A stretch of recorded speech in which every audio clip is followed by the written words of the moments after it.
भक्तगणों, आज आपको महाभारत में स्वर्गारोहण पर्व में स्वर्ग में नारद और युधिष्ठिर की बातचीत तथा युधिष्ठिर को नरक का दर्शन की कथा के बारे में बताऊंगा। आप उसके ध्यानपूर्वक सुनें और भक्तगणों इस चैनल को लाइक एंड सब्सक्राइब जरूर करें। नारायणं नमस्कृत्य नरचैव नरोत्तमं देवी सरस्वती व्यासं ततो जयमुदीरयेत्।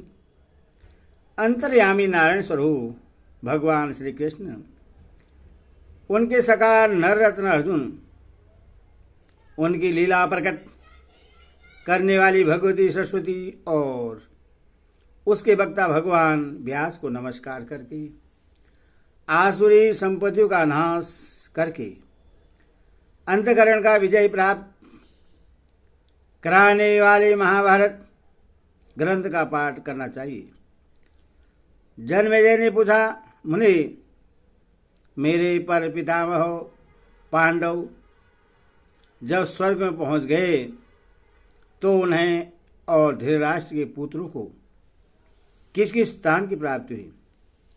वैश्वान जी कहते, राजन, तुम्हारे पर पितामह धर्मराज युधिष्ठिर ने स्वर्ग में जाने के पश्चात देखा कि दुर्योधन स्वर्गीय शोभा से संपन्न हो देवता और साध्य गणों के साथ एक दिव्य सिंहासन पर बैठकर सूर्य के समान दीप्तिमान हो रहा है। उसका ऐसा ऐश्वर्य देखकर युधिष्ठिर सहसा पीछे को लौट पड़े और उच्च स्वर से कहने लगे, देवताओं, जिसके कारण हमने अपने समस्त सुहृदयों और बंधुओं का युद्ध में संहार कर डाला तथा जिसकी प्रेरणा से निरंतर धर्म का आचरण करने वाली हमारी पत्नी पांचाल राजकुमारी द्रौपदी को भरी सभा में गुरुजनों के सामने घसीटा गया, ऐसे दुर्योधन के साथ मैं इस स्वर्गलोक में नहीं रहना चाहता। यह सुनकर नारद जी हंस पड़े और बोले, हाँ बाबू, स्वर्ग में आने पर मृत्यु लोक का बैर विरोध नहीं रहता, अतः तुम्हें महाराज दुर्योधन के विषय में ऐसी बात कदापि नहीं कहनी चाहिए। स्वर्गलोक में जितने श्रेष्ठ राजा रहते हैं वे और समस्त देवता भी यहाँ राजा दुर्योधन का विशेष सम्मान करते हैं। यह सत्य है कि इन्होंने सदा ही तुम लोगों को कष्ट पहुंचाया है तथा भी युद्ध में अपने शरीर की आहुति देकर ये वीर लोक को प्राप्त हुए। अतः द्रौपदी को इनके द्वारा जो क्लेश प्राप्त हुआ है उससे भूल जाओ और इनके साथ न्यायपूर्वक मिलो। यह स्वर्गलोक है, यहाँ आने पर पहले का बैर नहीं रहता। नारद जी के ऐसा कहने पर राजा युधिष्ठिर ने पूछा, ब्राह्मण, जो महान व्रतधारी महात्मा सत्य प्रतिज्ञ विश्वविख्यात वीर और सत्यवादी थे, उन मेरे भाइयों को कौन से लोग प्राप्त हुए? उन्हें मैं देखना चाहता हूं। सत्यवद्रण रहने वाले कुंती पुत्र महात्मा कर्ण को, धृष्टद्युम्न को, सात्विक को तथा धृष्टद्युम्न के पुत्रों को भी मुझे देखने की इच्छा है। इनके सिवा जो जो राजा क्षेत्रीय धर्म के अनुसार युद्ध में शस्त्रों द्वारा मारे गए हैं वे इस समय कहाँ हैं? उनका तो यहाँ दर्शन ही नहीं हो रहा है। राजा विराट, द्रौपद, धृष्टद्युम्न, पांचाल राजकुमार, शिखंडी, द्रौपदी के 5 पुत्र और दुर्धर्ष वीर अभिमन्यु से भी मैं मिलना चाहता हूं। अब युधिष्ठिर ने देवताओं से कहा, देवगण, यहाँ युधामन्यु और उत्तमोजा ये दोनों भाई क्यों नहीं दिखाई देते? जिन जिन महारथी राजाओं और राजकुमारों ने सम्रांगण में अपने शरीर की आहुति दी है, जो मेरे लिए युद्ध में मारे गए हैं, वह सिंह के समान पराक्रमी वीर कहाँ हैं? क्या उन महापुरुषों ने भी इस लोक पर अधिकार प्राप्त किया है? यदि वे सब महारथी भी इस लोक में आए हों, तब तो मैं उन महात्माओं के साथ यहाँ रहूंगा।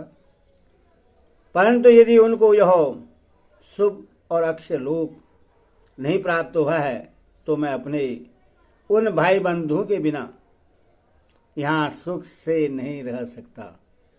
युद्ध के बाद जब मैं अपने मित्र संबंधियों को जलांजलि दे रहा था, उस समय मेरी माता कुंती ने कहा था, बेटा कर्ण को भी तिलांजलि देना। माता की यह बात सुनकर जब मुझे मालूम हुआ कि महात्मा कर्ण मेरे ही भाई थे, तब से मुझे उनके लिए बड़ा दुख होता है। यह सोचकर तो मैं और भी पश्चाताप करता रहता हूँ कि महामना कर्ण के दोनों चरणों को माता कुंती के चरणों के समान देखकर भी मैं क्यों नहीं उनका अनुगामी हो गया। यदि कर्ण हमारे साथ होते तो हमें इंद्र भी युद्ध में परास्त नहीं कर सकते थे। वे सूर्यनंदन कर्ण इस समय जहाँ कहीं भी हों, मैं उनका दर्शन करना चाहता हूँ। अपने प्राणों से भी प्रिय भीमसेन, अर्जुन, नकुल, सहदेव तथा धर्मपरायण द्रौपदी को भी देखना चाहता हूँ। यहाँ रहने की मेरी तनिक भी इच्छा नहीं है। यह मैं आप लोगों से सच्ची बात बता रहा हूँ। भला भाइयों से अलग रहकर मुझे स्वर्ग से क्या लेना है? जहाँ मेरे भाई हैं वहाँ मेरे लिए स्वर्ग है। मैं इस लोक को स्वर्ग नहीं मानता। देवताओं ने कहा, राजन, यदि उन्हीं लोगों में तुम्हारी श्रद्धा है तो चलो, विलंब न करो। हम लोग देवराज की आज्ञा से हर तरह से तुम्हारा प्रिय करना चाहते हैं। यो कहकर देवताओं ने देवदूत को आज्ञा दी, तुम युधिष्ठिर को इनके सुहृदयों का दर्शन कराओ। तब ऐसा राजा युधिष्ठिर और देवदूत दोनों साथ उस स्थान की ओर चले जहां पुरुषश्रेष्ठ भीमसेन आदि थे। आगे आगे देवदूत जा रहा था और पीछे पीछे राजा युधिष्ठिर। दोनों एक ऐसे मार्ग पर पहुंचे जो बहुत ही खराब था।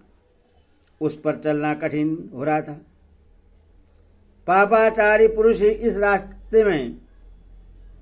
रास्ते से आते जाते थे। वहां सब और घोर अंधकार छा रहा था। चारों ओर से बदबू आ रही थी। इधर उधर सड़े हुए मुर्दे दिखाई देते थे। जहां जहां बाल और हड्डियां पड़ी हुई थी, लोहे की चोंच वाले कौवे और गीदड़ मंडरा रहे थे। सुई के समान चुभते हुए मुख वाले पर्वताकार प्रेत सब ओर घूम रहे थे। उन प्रेतों में से किसी के शरीर से मेद और रुधिर बहते थे। किसी के बाहों, उरु, पेट और हाथ पैर कट गए थे। धर्मात्मा राजा युधिष्ठिर बहुत चिंतित होकर उसी मार्ग के बीच से होकर निकले। उन्होंने देखा वहां खौलते हुए पानी से भरी हुई एक नदी बह रही है, जिसको पार जाना बहुत ही कठिन है। दूसरी ओर तीखी छुरों की से पत्तों से परिपूर्ण असीपत नामक वन है। कहीं गरम गरम बालू बिछी है तो कहीं तपाए हुए लोहे की बड़ी बड़ी चट्टानें रखी गई। सब लोहे के कलशों में तेल खौलाया जा रहा है। यत्र तत्र पैने कांटों से भरे हुए सेमल के वृक्ष हैं, जिनको हाथ से छूना भी कठिन है। इन सब के अलावा वहां पापियों को जो बड़ी बड़ी यातनाएं दी जा रही थी, उन पर भी युधिष्ठिर की दृष्टि पड़ी। वहां की दुर्गंध से तंग आकर उन्होंने देवदूत से पूछा, भाई ऐसे मार्ग पर हम लोगों को अभी कितनी दूर और चलना है, तथा मेरे भ्राता कहाँ हैं? धर्मराज की बात सुनकर देवदूत लौट पड़ा और बोला, बस यहां तक आपको आना था महाराज। देवताओं ने मुझे कहा है कि जब युधिष्ठिर थक जाएं तो उन्हें वापस लौटा लाना, अथवा अब मैं आपको लौटा ले चलता हूं। यदि आप थक गए हों तो मेरे साथ आइए। युधिष्ठिर उस बदबू से विकल हो रहे थे, इसीलिए घबराकर उन्होंने लौटने का ही निश्चय किया। वे जो ही उस स्थान से लौटने लगे तो ही उनके कानों में चारों ओर से दुखी जीवों की यह दयनीय पुकार सुनाई पड़ी, धर्मनंदन, आप हम लोगों पर कृपा करके थोड़ी देर यहां ठहर जाइए। आपके आते ही परम पवित्र और सुगंधित हवा चलने लगी है। इससे हमें बड़ा सुख मिला है कुंती नंदन। आज बहुत दिनों के बाद आपका दर्शन पाकर हम लोगों को बड़ा आनंद मिल रहा है, अथवा क्षण भर और ठहर जाइए। आपके रहने से यहाँ की यातना हमें कष्ट नहीं पहुंचाती। इस प्रकार वहाँ कष्ट पाने वाले दुखी जीवों के भांति भांति के दीन वचन सुनकर युधिष्ठिर को बड़ी दया आई। उनके मुंह से सहसा निकल पड़ा, ओ इन विचारों को बड़ा कष्ट है। यो कहकर वो वहीं ठहर गए। फिर पूर्वत दुखी जीवों का आर्तनाद सुनाई देने लगा, किंतु वे पहचान न सके कि ये किन के वचन हैं। जब किसी तरह उनका परिचय समझ में नहीं आया तो युधिष्ठिर ने उन दुखी जीवों को संबोधित करके पूछा, आप लोग कौन हैं और यहाँ किस लिए रहते हैं? उनके इस प्रकार पूछने पर चारों ओर से आवाज आने लगी, मैं कर्ण हूँ, मैं भीमसेन हूँ, मैं अर्जुन हूँ, मैं नकुल हूँ, मैं सहदेव हूँ, मैं धृष्टद्युम्न हूँ, मैं द्रौपदी हूँ और हम लोग द्रौपदी के पुत्र हैं।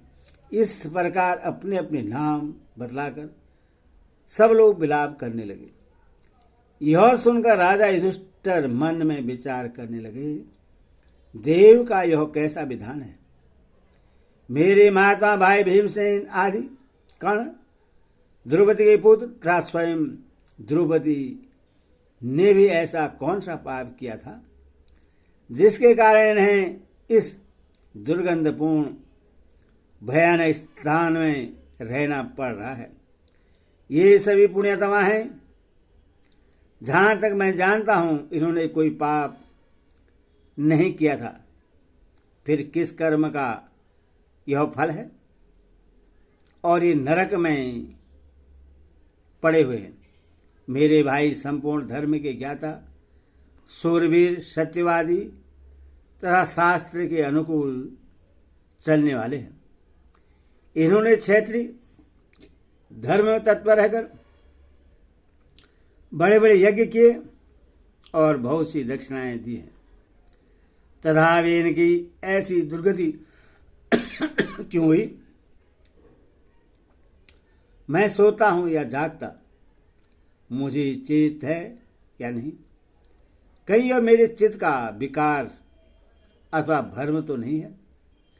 इस तरह नाना प्रकार से सोच विचार करते हुए राजा युधिष्ठिर ने देवदूत से कहा, तुम जिनके दूत हो उनके पास लौट जाओ। मैं वहां नहीं चलूंगा। अपने मालिकों से जाकर कहना युधिष्ठिर वहीं रहेंगे। मेरे रहने से यहाँ मेरे भाई बंधु को सुख मिलता है।